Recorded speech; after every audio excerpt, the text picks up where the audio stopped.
आज मनुष्य कहीं ना कहीं बदल रहा है। अगर हम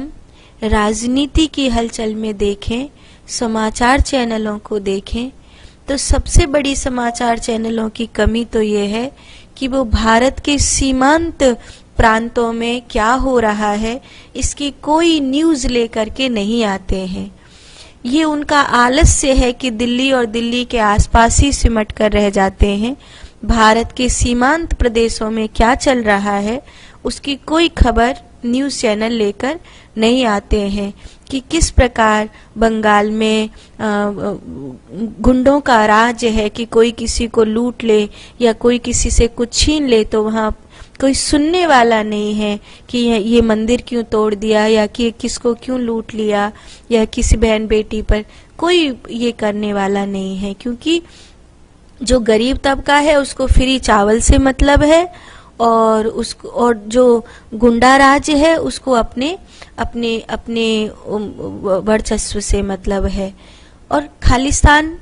पूरी तरह से पंजाब खालिस्तान बना जा रहा है,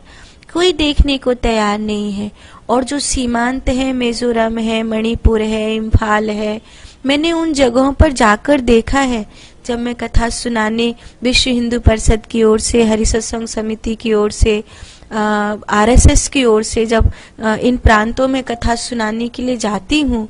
तो ऐसी दुर्दशा देखी है कि माने मानव शर्मसार हो जाए कि सिक्किम में उसमें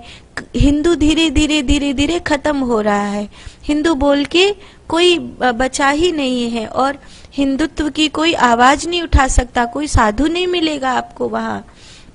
सब क्रिश्चियन मिलेंगे, मुस्लिम मिलेंगे, इस तरह का आपको वो मिलेगा। और हम जैसे लोग जाते हैं तो हमको कितनी ही बार अपनी जान पर खेलना पड़ता है कि कब कौन मार देगा ये पता ही नहीं है, ऐसी स्थिति होती है। तो एक तो ये बड़ी कमी है कि सीमांत में क्या हो रहा है ये कोई न्यूज़ चैनल देखने के लिए नहीं जा रहा है। दूसरा, जब जैसे राजनीति हलचल में देखते हैं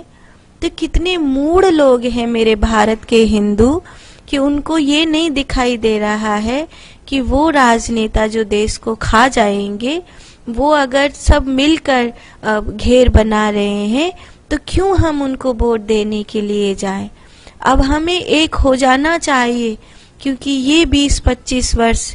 हिंदू धर्म खतरे में है,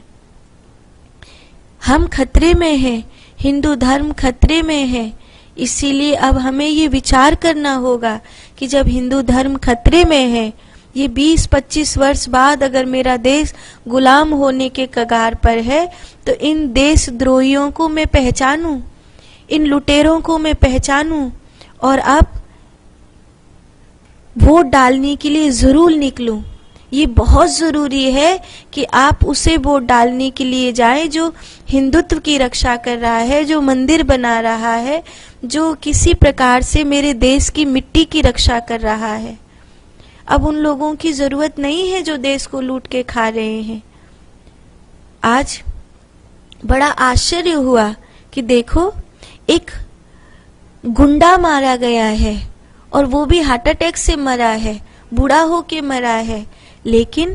देश के कितने भ्रष्ट नेता हैं, कितने गंदे लोग हैं जो इतने गंदे आदमी का जो स्पष्ट है कि वो गुंडा है उसका पक्ष निभाते हुए उसके पक्ष में बातें बोल रहे हैं।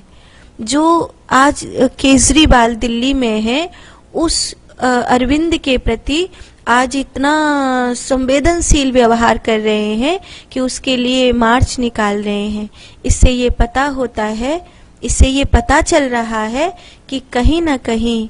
विदेशी षड्यंत्रकारी इन भ्रष्ट नेताओं को अपने वशीभूत अपनी उंगलियों पर नचा रहे हैं। तो कम से कम हम लोग जो भारत का वोटर है उसे विदेशी षड्यंत्रकारियों के इस रहस्य को समझते हुए